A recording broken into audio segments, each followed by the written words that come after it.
50 grand tonight. Go ahead, John Morgan. Yeah. Well, I guess main event fallout, obviously, unfortunate. I guess we know it's illness. What can you tell us about what happened and just how everything unfolded? Yeah, halfway through the show, we found out that he was having stomach problems.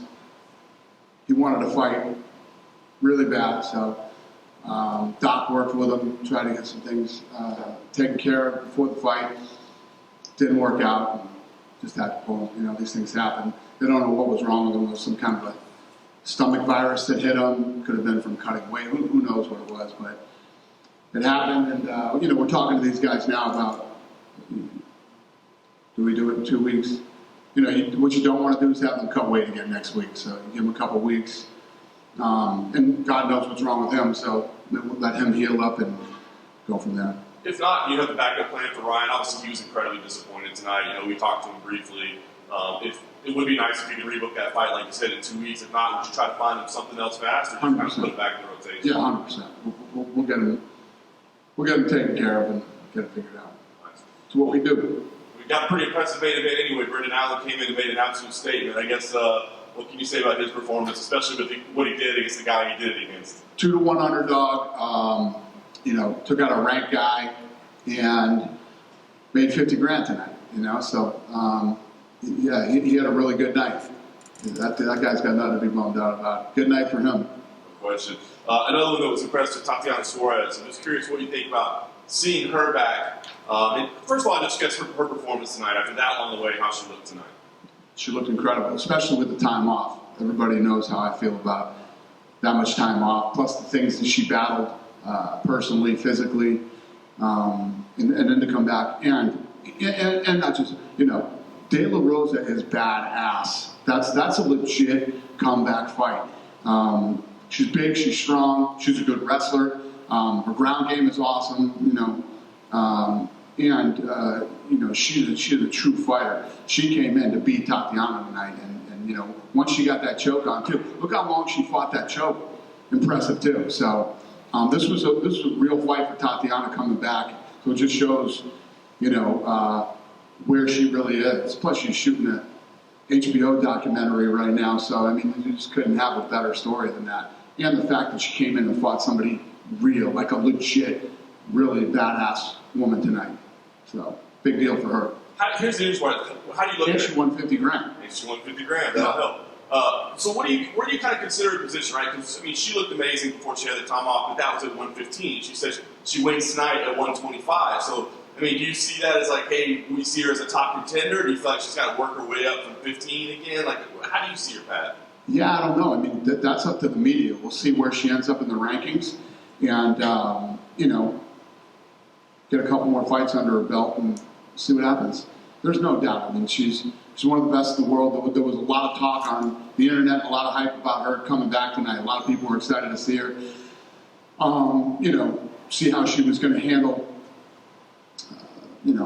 adversity again, and she came out looking awesome. I pulled her back into my room after the fight, and do you guys remember when she was on her back? She was on De La Rosa's back and literally didn't even put her hooks in, and De La Rosa was bent over, and it was almost like she was staying in the same position like her hooks were in. I was like, what the fuck was that? What were you doing? And she broke it down, telling me what she's doing. She's just incredibly talented. A couple outside of tonight, I want to ask you, what can you tell us about the Ultimate Fighter, Conor McGregor? Big excitement. What can you tell us about what's happening so far? Yeah, it's been good. We had our first 3 fights, Friday, and I was actually just upstairs with Chandler, and he's telling me how much he loves this show and how into helping his guys he is. He's like, I figured I was going to come out here and, we'd go through the motions or whatever. He says, I'm blown away by how into this I am and how much I really care about these guys. And I said, this is what happens every season, man. It's fascinating, every year that we do this. First of all, different things happen every season, and the fact that these coaches become so invested in their guys. It's fun, man. It's good. It's good to be back. I love it. I'm going to Boston the week of St. Patty's Day and looking for a fight. It'll be the first time I've done that in a while, and then obviously I'm excited for the Contender Series to come back to. All these things that we do to find and build talent are a lot of fun. Last thing for me, you got to ask about the big title fight. Kind of Jon Jones is back. And just kind of what your early thoughts are, and maybe what the early trends are for how successful this fight's going to be. Yeah, it's big. I mean, again, just like I told you in Perth, you know, we had Perth. You know, last year we had a sellout every single event, right? Now, Perth, the Jon Jones fight, and Miami are all trending to be MSG type gates. So it's a really good start to the beginning of the year. Yeah. Yep. What are your thoughts on Nurullo Aliyev? He kicked off the card tonight, the fighter from Tajikistan. There's a video that came out like at 2:30 in the morning over there. There was a whole stadium just full of his fans. It seems like there's a whole country behind this guy. Is that someone that you would like to get behind? That's fun when that happens, man. I mean, when these guys come over here and fight in Vegas, and they come from, you know, these places all throughout Europe, and when that kind of stuff happens, it's fun, it's exciting, and yeah, I mean, I don't even know what to say. It's cool to watch on social media when that stuff happens, or when they come home after a big win. It's cool to see. There was a report last week that the winner of Jon Jones versus Cyril Gane is going to fight Stipe next. Is that? I have no idea. I mean, we're heading into the week of the fight. I have no clue. Is there a backup fighter for the main event? Is there a backup fighter for the main event? Yes. We always have backups for those kind of fights. Can you reveal who that is? I'm not gonna say it, but yeah, we got a backup. And then finally for me, with the Contender Series and Tough coming back, are they going to run concurrently, or is That's a good question. Tough, or is the Contender Series going to go after? That's a good question. I don't know the answer to that right now. What's the date that it's going to run? Fire starts in May. Now they'll actually run at the same time for a period. And are they both going to be on Tuesday? Like, are they going to be like back to back, or is it? It's a great question. That sounds like some shit we need to figure out, doesn't it? It's a great question. All right. Thank you. I don't think we saw you last weekend, but Erin Blanchfield seemed to get one of the year's biggest results so far, beating Jessica Andrade. I was just curious what you thought of her performance. Yeah, I was blown away. I mean, she looked incredible. She came out and you know, first of all, let me start with this. Jessica Andrade, taking that fight on short notice, she's an absolute stud, number one. And not to take anything away from Erin, she came out and did exactly what she needed to do. She went right after her. She wasn't afraid of her. She wasn't afraid of her power. She stood in the pocket, mixed it up with her, and went right after her. So, I mean, you couldn't ask for a bigger stud than Andrade to come out and do what she did, and you couldn't ask for a better badass performance by Erin. I mean, it's just, when you think about how that stuff works, you know, and you gotta put yourself in Erin's mind, right? Mindset. Most of these kids, like, they focus, we've seen it in the past with big time fighters, not just fucking people that are on the undercard or whatever, big time fighters. Erin's coming into her first main event, right? And her opponent falls out. That's a total mind fuck to begin with, okay? Then you tell her, oh, it's Jessica Andrade, right? So you think about how mentally tough and mentally stable somebody has to be the week leading into a fight, and that all happens to her. Then she walks into this place like a gangster and goes right after Andrade. I mean, it's just, it literally doesn't get any, the storyline doesn't get any better than that. And it shows you who Erin really is and what she's made of and what she's capable of. She got a big boost in the rankings. How far away is she from a title shot? Yeah, I mean, she put herself, you go in and you beat somebody like Andrade, a lot of questions about people. And the way that you answer those questions is in who you fight and how you handle yourself and how, I mean, you call them tests. Could she have scored any higher on her test than she did?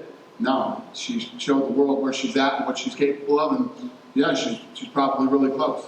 And in recent years, we've seen like world MMA kind of maybe overtake American MMA with pockets coming up like Russia and the UK and Australia and New Zealand. But what does it say about the future of American MMA when you've got Aaron Blanchfield right there, almost for a title shot, looking like a gangster, like you said, and Bo Nickel as well coming through, making his debut next weekend? How bright is the future for American MMA? Yeah, it's funny because every year I sit up here in front of you guys and say, you know, oh, wait till next year, or wait till next year, wait till next year. And it literally always comes true. If you look at where the sport is headed right now and the amount of talent globally, and, you know, we have 2 Mexican-born champions now, which, you know, I've been working at for years. And now we're opening the PI down there, which is going to take it to a whole nother level. And again, all these other parts of the world that you mentioned, it's funny because to us, the people that are in it every day, the UFC seems so massive. This thing's only like, you know, 30 years old, but realistically, when me and the Fertitas started, you know, we're like 22 years old. This sport is still a baby.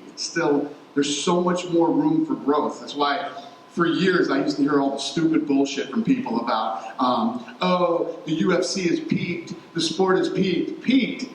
We haven't even scratched the surface of how big this thing is going to get in the next 10 years. Forget about 20, 25 years from now. You know, it's fascinating. I'm not sure if it was BS or not. I think I saw a report that Jon Jones was like 250 pounds. How big are you expecting him to kind of weigh in? I don't know. You know, he and I have talked in text, but I haven't asked him any of that. Listen, Jon Jones is a guy that's been in the sport forever. He's the greatest of all time. You know, he's done the move up to heavyweight the right way. He's taken his time and, you know, just didn't pack on a bunch of weight, you know, in a short amount of time. This has been years in the making, so he knows what he's doing. For sure. Thanks, Danny. Thank you. Dean, I can't remember if we've heard from you after the Makachev-Volkanovski fight, what your thoughts on that were, and is a rematch possibly in the works on that one? You know what my thoughts are on that? When you make a super fight, could you possibly have a better fucking result than we did on that fight, right? When the entire world is arguing over who won, that's a super fight, and it delivers, right? The only thing that could possibly be better than that is the guy who's fighting for the interim title comes out looking incredible too.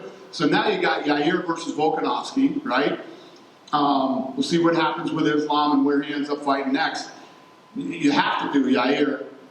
You have to do that fight. I mean, the guy came out and absolutely dominated a stud that night. And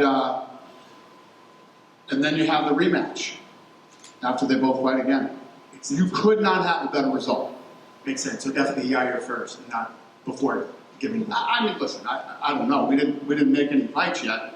There are a lot of different things that play out in making these fights. You know, timing, injuries, personal stuff, whatever it might be. But yeah, to me, the fight that makes sense is you make Yair versus Volkanovski, Islam versus somebody whenever that happens, and then you do the rematch.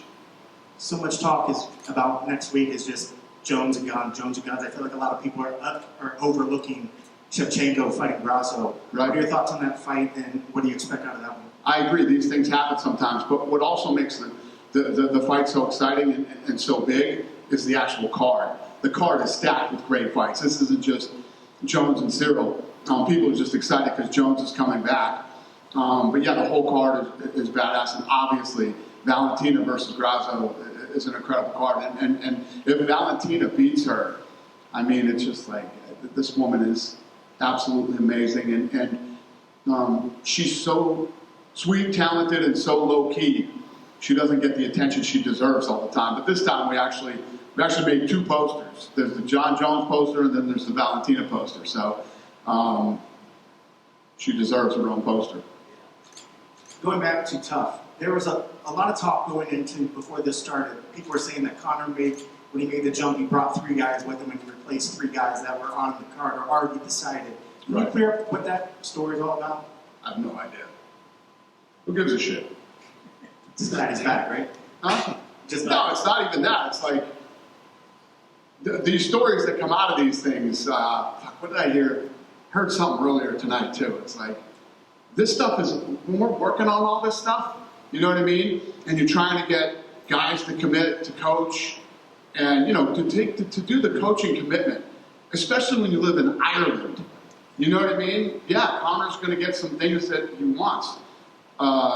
Nobody lost an opportunity here. If there were guys that were booked to do that, we'll do something with them. We'll, you know, it's not just like, hey, see you later, pal. Good luck to you.